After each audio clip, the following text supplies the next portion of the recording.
Un petit détour par Ixelles, à la rue des Échevins. Qu'est-ce que c'est une maison, comment est-ce qu'on pourrait qualifier cette maison? De classique bruxelloise? En tout cas, de l'extérieur, oui. Donc c'est une maison de maître bruxelloise, tout à fait classique. Quand on rentre dedans, on va vite se rendre compte qu'elle n'est plus très classique. Non, mais ça c'est votre intervention. Oui. Quand vous êtes arrivé ici, la maison était dans quel état? Donc c'était une maison qui avait connu la vie d'une famille, donc un papa, maman, les enfants. Ils avaient grandi et la maman qui était devenue veuve vivait seule, était très âgée et elle vivait plus qu'au rez-de-chaussée en fait. Le rez-de-chaussée qui était, comme dans les maisons bruxelloises classiques, un demi-niveau plus haut que la rue, Oui. et dans ce cas-ci, un niveau plus haut que le jardin. À un niveau plus haut que le jardin, oui, parce qu'alors après, il y avait, c'était même pas des cuisines-caves, c'était des caves, des vraies caves. C'est ça, ce qu'on voit derrière nous, la partie qui est en briques derrière nous, tout cet étage-là, c'était les caves, et on rejoignait le jardin par un escalier. Alors votre intervention, elle est très intelligente, puisque vous avez fait descendre les propriétaires pour arriver dans leur pièce de séjour plutôt que de les faire monter. On est ici dans l'espace central, la pièce centrale. Donc on voit encore les reliques de l'existant, la cheminée existante au premier étage. Et on a pu casser cet étage des caves pour donner une double hauteur dans cet espace de vie qui maintenant reçoit la lumière voilà, sur presque 7 mètres de haut.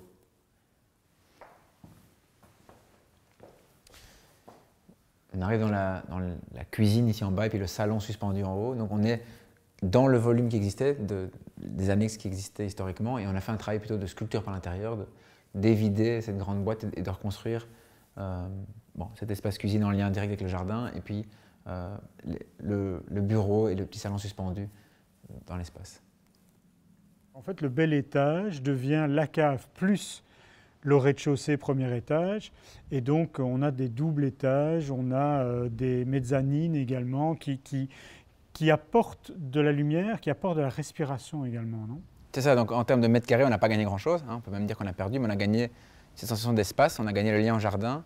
Et alors l'autre particularité du projet, quelque part, c'est qu'on était dans un bâtiment avec des annexes arrière assez massives, assez importantes.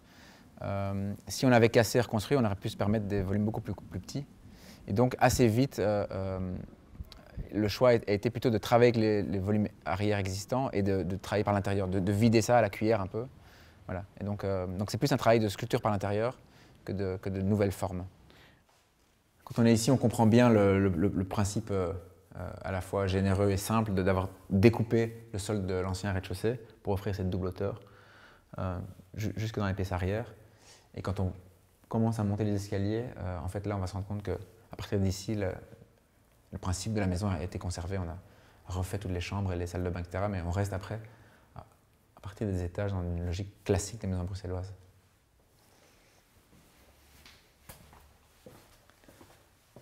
Mais alors, par le fait d'utiliser la cave comme pièce principale, vous avez reconnecté le jardin alors à l'habitat, parce qu'avant il y avait un escalier qui descendait pour arriver au jardin. Maintenant, on vit pleinement le jardin. C'est ça, tout à fait. C'est vraiment l'ambition principale. L'autre ambition, c'est d'amener la lumière dans la pièce centrale. Dans ces maisons bruxelloises, on a toujours la pièce centrale assez sombre.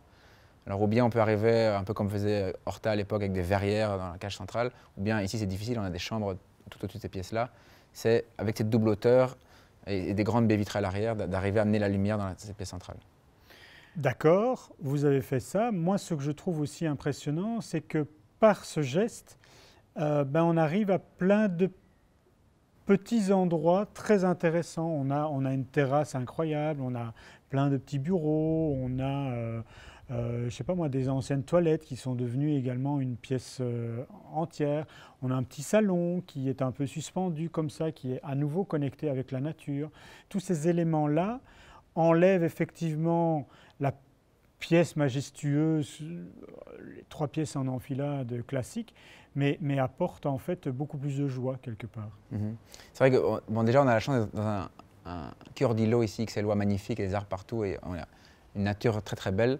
Et c'est vrai qu'en s'émancipant de ces pièces, 16 mètres carrés chacune, on peut étirer les choses et un peu dramatiser les Mhm. espaces, c'est-à-dire qu'on a des espaces très très grands, très très généreux, et puis à l'inverse des niches où confortablement, quand les amis, les enfants, quand tout le monde est parti, qu'on n'est plus qu'à deux, on retrouve des lieux à l'échelle en lien avec le jardin et la lumière. Le fait de découper ces espaces et d'offrir des grands espaces très généreux ne veut pas dire qu'on ne veut pas chercher l'échelle de l'intime et de l'habitat, parce que c'est des volumes très grands, c'est une maison qui est capable d'accueillir, et c'est le but aussi d'accueillir des groupes, des gens, des activités, des vernissages, des fêtes.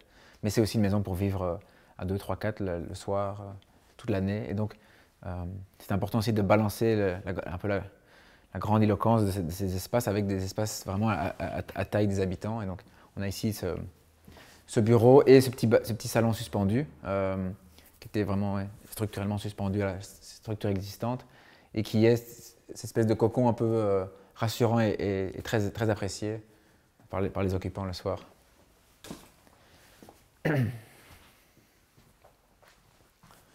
Donc on est ici vraiment en lien avec le jardin et la vue magnifique de l'intérieur d'îlot, dans une sorte d'espace qui est à la fois très ouvert sur tout le reste et qui en même temps trouve sa propre intimité, si on peut dire, dans cet espace tout ouvert.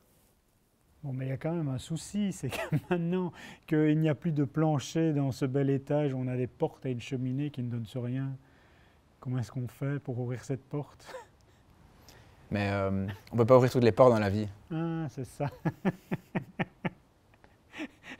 C'était le clin d'œil pour garder l'histoire ou bien c'était une obligation pour que la maison tienne encore debout? C'est ça, c'est un peu les deux. Donc c'est-à-dire qu'il n'y a pas de nostalgie, mais il y a un jeu, il y a un vrai plaisir à jouer avec les éléments historiques. Donc la cheminée qu'on a conservée, dont on avait envie de garder le tuyau lui-même pour pouvoir tuber notre poêle. Et en même temps, l'objet lui-même était très beau. Ça rappelait le moment où le salon était là. Et puis, pour des raisons de stabilité aussi, il fallait qu'on puisse bloquer les étages avec quelque chose. Si on enlève tout, ça s'effondre? Si on enlève tout, l'ingénieur va dire que ça va flamber. Ouais. Ces murs existants ne sont pas... Flamber, c'est le terme. Donc le flambement, pop, comme ça.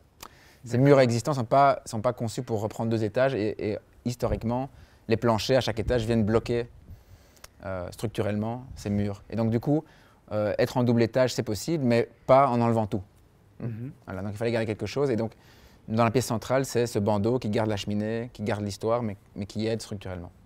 Très bien. D'ailleurs, quand on regarde, on parlait des portes, on ne peut pas ouvrir toutes les portes. Effectivement, les propriétaires ont l'air d'aimer les portes parce que dans la chambre d'amis, vous avez créé un mur pour cacher une nouvelle salle de bain que vous avez créée, pour garder une certaine indépendance en fait pour les invités, mais la décoration murale, ce sont des portes. Oui, ça c'est vrai que c'est un projet de porte, c'est aussi un projet, c'est ce qui se passe quand on a des clients qui sont nomades, qui ont bourlingué dans le monde entier, et c'est le premier projet vraiment pour eux de rénover et s'installer dans une maison. Mais donc ils ont dans leur valise, on va dire, toute une série d'objets, de portes, de pierres, plein d'éléments qui sont arrivés dans le projet parce qu'ils viennent d'ailleurs. Plus on monte, qu'est-ce qu'il y a? Donc en fait, quand on ouvre la porte depuis la rue, on a effectivement le rapport qui a complètement changé entre le rez-de-chaussée, le rez-de-jardin, la cave. Dès qu'on arrive aux étages, en fait, on est dans une situation plus classique. On a conservé, comme on l'a dit tout à l'heure, tous les volumes, et on a un étage avec des bureaux et l'étage des parents, on va dire, la chambre, les dressings, les salles de bain, et le dernier étage dans les combles où on a les enfants qui ont chacun une chambre, qui jouent un peu avec les mezzanines jusque dans le toit, et à l'arrière une salle de jeu. Oui, ils ne sont pas mal quand même. Non, ils sont pas mal. Franchement, j'aurais bien voulu avoir une chambre pareille quand j'étais petit, mais il y avait quand même une demande, enfin vous avez quand même dû faire une petite modification alors dans ce cadre-là pour qu'on ait ces gigantesques baies, ces belles baies vitrées qui donnent toute la lumière dans cette salle de jeu, parce qu'avant c'était juste une petite lucarne, le toit était en pente. C'est ça, donc dans le permis d'urbanisme, le seul nouveau volume, c'est cette lucarne sur l'arrière qui offre un panorama assez génial sur l'intérieur d'îlot. Derrière nous, on voit un mur en briques et au-dessus, on voit plutôt de la tôle. Le mur en briques n'existait pas comme ça? Non, donc bon, la façade existait, mais donc on a refait des ouvertures un peu partout. C'est quand même assez nouveau parce que dans l'étage derrière nous, c'était les caves, on avait des fenêtres très très étroites. Et ces briques, elles viennent de récupération, certaines d'ici, certaines d'ailleurs. Et l'idée, c'était de continuer le bandeau du mur des jardins, mur qui du est jardin. très présent, pour offrir un soubassement, et puis continuer en zinc aux étages supérieurs. Le jardin, c'est pas un jardin, c'est une cour, mais qui reste un jardin. Tu peux m'expliquer ça? Alors, La terminologie urbanistique. on pourrait faire un cours sur les jardins, ou les jardins à l'anglaise ou à la française. Oui. Ici, en l'occurrence, on a un couple franco-anglais, donc Ah, le débat n'est pas terminé. Mais non, il y avait une envie d'avoir un espace qu'on peut utiliser beaucoup plus grand que la stricte petite terrasse devant.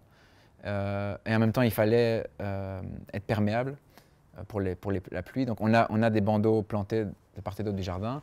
Et au centre, on a une brique sur champ, mais sans joint, qui laisse filtrer l'eau. Et donc c'est une sorte de manière d'avoir à la fois une grande terrasse et en même temps d'avoir une zone qui laisse rentrer l'eau aussi importante que le jardin.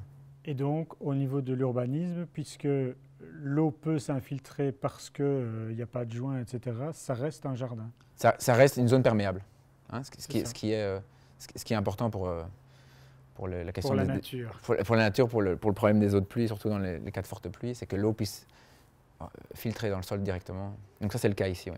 On fera un barbecue cet après-midi, il fait tellement beau. C'est ça, sauce. D'habitude, c'est là. C'est où le barbecue? C'est ici. Comme ça, ici. Ah oui. Ouais.